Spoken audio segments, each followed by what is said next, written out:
నమస్తే. అంతరార్థానికి స్వాగతం.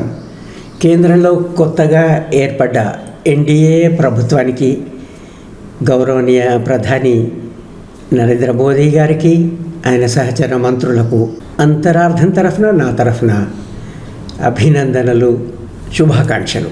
ప్రభుత్వం అయితే ఏర్పడింది. NDA, national democratic alliance. తగు మెజారిటీ ఉందా? భారీ మెజారిటీ ఉన్నట్టే కనిపిస్తుంది. 293 సీట్లు, కావాల్సింది 272 పార్లమెంట్లో, లోక్సభలో. అంటే పైకి చూస్తే మాత్రం ఎన్డీఏకు కావలసినంత మెజారిటీ ఉన్నట్టుగానే మనకు కనిపిస్తుంది కదా. కానీ ఇది సుస్థిర ప్రభుత్వంగా కొనసాగుతుందా? గతంలో కొనసాగినట్టుగా బీజేపీ, మోదీ గారి ప్రభుత్వం మూడో ప్రభుత్వం కదా ఇది. మరి గత 2 ప్రభుత్వాల్లాగా అంత సుస్థిరంగా చేయాలనుకున్నది చేయగలిగినట్టుగా చేసేటువంటి వీలుంటుందా? ఈ సంఖ్యను బట్టి చూస్తే పైన అవును అనిపిస్తుంది, వాస్తవాల లోపలికి వెళ్తే కాదు అని తెలుస్తుంది. ఎందుకంటే బీజేపీకి వచ్చింది 240 సీట్లు మాత్రమే. అంటే 272 అవసరం ఉంటే మెజారిటీ, 32 సీట్లు తక్కువ వచ్చింది.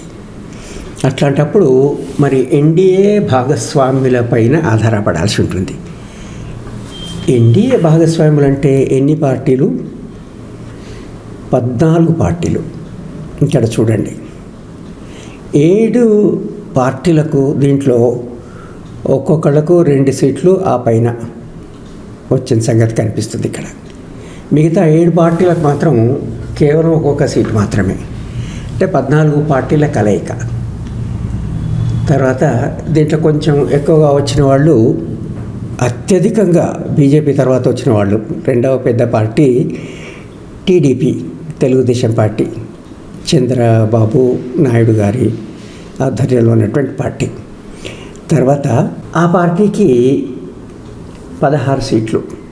దాని తర్వాత రెండో అతిపెద్ద పార్టీ అంటే బీజేపీ తర్వాత, బీజేపీ అతిపెద్ద పార్టీ, దాని తర్వాత రెండోది చంద్రబాబు నాయుడు గారి టీడీపీ. కాగా జేడీయూ, జనతాదళ్ యునైటెడ్, నితీష్ కుమార్ 12. అంటే ఈ 16, 12 కలిస్తే ఎంత అవుతుంది? 28 సీట్లు. కావాల్సింది 32. కనుక ఈ ఇరువురు మద్దతు వల్ల, ముగ్గురు వల్ల కూడా ప్రభుత్వ నిర్వహణ జరగదు. అది కాక మిగతా కొంత 2 అంకెల సంఖ్య కూడా కాదు. కానీ తర్వాత పెద్ద పార్టీ కింద చూస్తే శివసేన షిండే వర్గం, ఎస్హెచ్ఎస్, ఏక్నాథ్ షిండే గారి పార్టీ.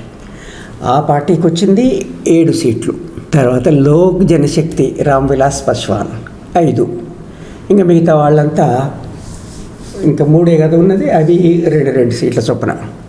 ముందుగానే అనుకున్నట్లు 7గురికి ఒక్కొక్క సీట్, ఒక్కొక్క స్థానం 7గురికి. అయితే ఇప్పుడు ప్రభుత్వము ఇంతమంది మద్దతుతో, ఇన్ని పార్టీల మద్దతుతో సుస్థిరంగా ఎందుకు కొనసాగదు? అనుమానాలు ఎందుకు? బీజేపీతో ఇన్ని పార్టీలు సైద్ధాంతికంగా మమేకం అవుతున్నాయా లేదు అనేది ఒక్కొక్క పార్టీని, వాటి అధ్యక్షులను, నిర్వాహకులను చూస్తే మీకే అర్థమవుతుంది. చంద్రబాబు నాయుడు గారు గతంలో ఎన్డీఏతో ఉన్నమాట వాస్తవమే, ఎన్డీఏ నుంచి విడిపోయిన మాట వాస్తవమే. అసలు వారి రాజకీయ అరంగేట్రమే కాంగ్రెస్ పార్టీతో మొదలై తెలుగుదేశము, తర్వాత ఆ క్రమము, ఆ వివరాలు ఒక్కొక్క పార్టీ ఒక్కొక్క వ్యక్తి గురించి నేను ఇక్కడ చెప్పడం లేదు. కానీ అంత బీజేపీతో మమేకము అయ్యేటువంటి వ్యక్తి కష్టకాలంలో ప్రతిసారి కూడా స్వార్థం లేకుండా చేయగలరు అని అనేటట్టుగా లేదు. అట్లాగే రెండవ పెద్ద మద్దతుదారు నితీష్ కుమార్ గారు ఎన్డీఏతో విభజించిన సంగతి తెలుసు మనకు.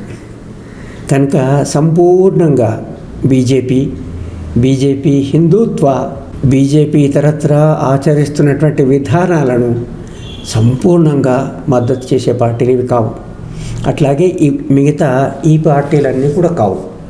అంటే ఐడియాలజికల్గా బీజేపీతో ఉండేటువంటి వాళ్ళైతే కారు కదా. అంటే ఇప్పుడు అవసరార్థం ఉన్నట్టే లెక్క కదా. ప్రభుత్వాన్ని నెలకొల్పడానికి మన ప్రజాస్వామ్యంలో వీరు మద్దతు ఇస్తున్నమాట వాస్తవమే. అయితే ఆ మద్దతు బేషరతుగా ఉంటుందా?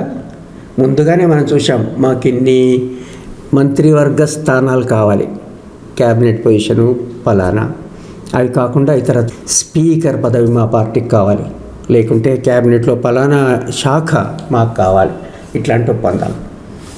ఈ ఒప్పందాలు ఈ అధికారంలో భాగం పంచుకోవడానికి చేస్తున్నది ప్రజలు చూస్తారు. కానీ ప్రజలు అధికార భాగస్వామ్యంతో వ్యక్తులకు పదవులు రావడంతో సంతృప్తి పడతారా? ఉదాహరణకు చంద్రబాబు నాయుడు గారికి అతిపెద్ద మద్దతు ఆంధ్రప్రదేశ్లో లభించింది. వారు ఈ మంత్రి పదవులతో కేవలం సరిపుచ్చుకుంటే ప్రజల మద్దతు కొనసాగుతుందా?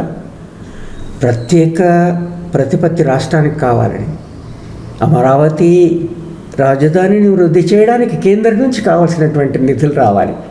అట్లాగే విశాఖ, ఎంతో పెద్ద ఉద్యమాలు జరిగింది. విశాఖ ఉక్కు, ఆంధ్రుల హక్కు అట్ట తెచ్చుకున్న దాన్ని ఇప్పుడు ప్రైవేట్ పరం చేయడం కొనసాగితే, అమరావతికి మద్దతు చేయకుండా ఉంటే, ప్రత్యేక ప్రతిపత్తి ప్రజలు కోరుకున్న విధంగా ఇవ్వకుండా ఉన్నట్టయితే, అది సాధించకుండా ఉన్నట్టయితే ఈ మద్దతు మనస్ఫూర్తిగా కానీ వాస్తవంగా కానీ ఎంతకాలం కొనసాగుతుంది?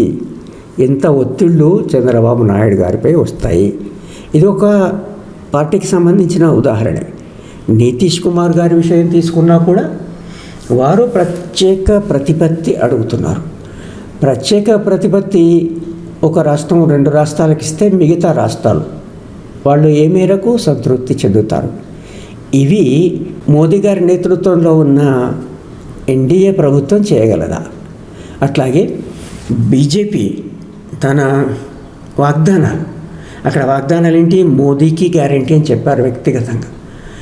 ఆ వాగ్దానాలన్నీ ఇప్పుడు ఇతర పార్టీ వారి సమ్మతి లేకుండా, వారికి అంగీకారం కానివి అమలు చేయ వీలవుతుందా? కాదు. కనుక ఈ ఎన్డీఏ ప్రభుత్వం చివరిదాకా సజావుగా ఏ రకమైన ఇబ్బందులు లేకుండా కొనసాగుతుంది అనేది అంత నమ్మశక్యంగా లేదని చెప్పాల్సి వస్తుంది. ఇక్కడ ఒక విషయాన్ని రాజకీయ పార్టీలన్నీ తెలుసుకోవాల్సి ఉంది. ప్రజలంటే ఏమనుకుంటున్నారు? అమాయకులు. ప్రజలను ఏమనుకుంటున్నారు? ఓట్లు వేసేవాళ్ళు పేదలు, వారి అవసరాలు ఎంతగానో ఉంటాయి. ప్రజలు ఎట్లాంటి వాళ్ళు? భ్రమలకు గురి చేయవచ్చు. ప్రజలకు ఏం చెప్తే వింటారు? కులం అంటే వస్తారు, మతం అంటే వింటారు, మందిరాలు అంటే వేరే విషయాలు ఏమి పట్టించుకోకుండా వస్తారు. ప్రాంతాలు, భాష, ఎన్ని వైషమ్యాలు, విభేదాలు, ఇది మీరు అని చెప్తే ప్రజలు సులభంగా వింటారనేటువంటి నమ్మకం. ప్రజలను ఏ రకంగా నమ్మించాలి, ఏ రకమైన వాగ్దానాలు చేయాలి, వారికి వాస్తవంగా వారి వృద్ధి అభివృద్ధి కాకుండా ఏం చేస్తే ప్రజలు విని ఓట్లు వేస్తారనేటువంటిది, అంటే ప్రజలపైన చిన్న చూపు. దానికోసం వ్యూహకర్తలు అదొక పెద్ద వ్యాపారంగా వచ్చింది. అట్లా ప్రజలను అనుకుంటున్నారు. కానీ ప్రజలు అతి ఎక్కువ ఉచితాలు ఇచ్చిన చోట కూడా ఆ ఉచితాలకు ప్రలోభ పడలేదు సంపూర్ణంగా. పడితే ఈ పద్ధతిలో ఫలితాలు ఉండేవి కావు. మతము, మెజారిటీ మతము, హిందుత్వ, దాన్ని నమ్మినట్టయితే ఖచ్చితంగా బీజేపీకి వచ్చిన ఫలితాలు ఈ రకంగా ఓట్ల శాతం అయినా సీట్ల శాతమైనా అట్లా ఉండేది కాదు. వ్యక్తిగతంగా పూజిస్తారు, భక్తులుగా తయారవుతారు. ప్రతి దాంట్లో గతంలో వాజ్పేయి కానీ ఇతర బీజేపీ నాయకులు ఎవరు కూడా మమ్మల్ని చూసి ఓటేయండి అని అడిగినట్టు దాఖలాలు నేనైతే చూడలేదు. మోదీకి గ్యారంటీ, మోదీ గారికి ఓటేయండి ఇలాంటిది మనం ప్రత్యక్షంగా పరోక్షంగా గమనించాం కదా. అట్లా ఓట్లు వేయడం జరిగిందా? లేదు. ప్రజలు అర్థం చేసుకుంటున్నారు. ఉచితాలకంతగా ప్రలోభపడడం లేదు. డబ్బులు ఎన్నికలకు పూర్వమేమో ప్రజలు లంచగొండి వారు అనుకొని వారికి లంచాలు ఇచ్చేటట్టుగా డబ్బులు ఇవ్వడం. ఎన్నికల తర్వాత ప్రభుత్వ బొక్కసం అంటే ప్రజల డబ్బే. ఇతరత్ర ప్రలోభాలు, ఆ ప్రలోభాలకు సంపూర్ణంగా గురి అయితే ఫలితాలు ఇట్లా ఉండేవి కావు. ఉద్యోగిత లేదు, ఆదాయాలు పెంచేది లేదు, ఊరికే పై మాటలు చెప్పడమే. ప్రజలు గమనిస్తున్నారు, ప్రజలు వివేకవంతులు అవుతున్నారు. ప్రజలు అర్థం చేసుకుంటారు. ఇట్లా ప్రలోభాలకు గురి కాకుండా ఉండేందుకు ప్రయత్నం చేస్తున్నారు, అటు ముందడుగు వేస్తున్నారు. అది ప్రారంభమైంది కనుక మీరు మతం పేరు చెప్పడం మానండి, మాయమాటలు మానండి, విభేదాలు ప్రాంత భాష రకరకాలవి అవి సరియని కావు అనేది చూసుకున్నారు. ఇది ఈ ఎన్నికల్లో అందరూ కూడా నేర్చుకోవాల్సిన గుణపాఠం. ఏది ఏమైనా భవితను ప్రజలే నిర్ణయిస్తారు. ఇప్పుడు ఈ రాజకీయ పార్టీలో వారి వారి ప్రయోజనాల కోసం రాజీ పడరు.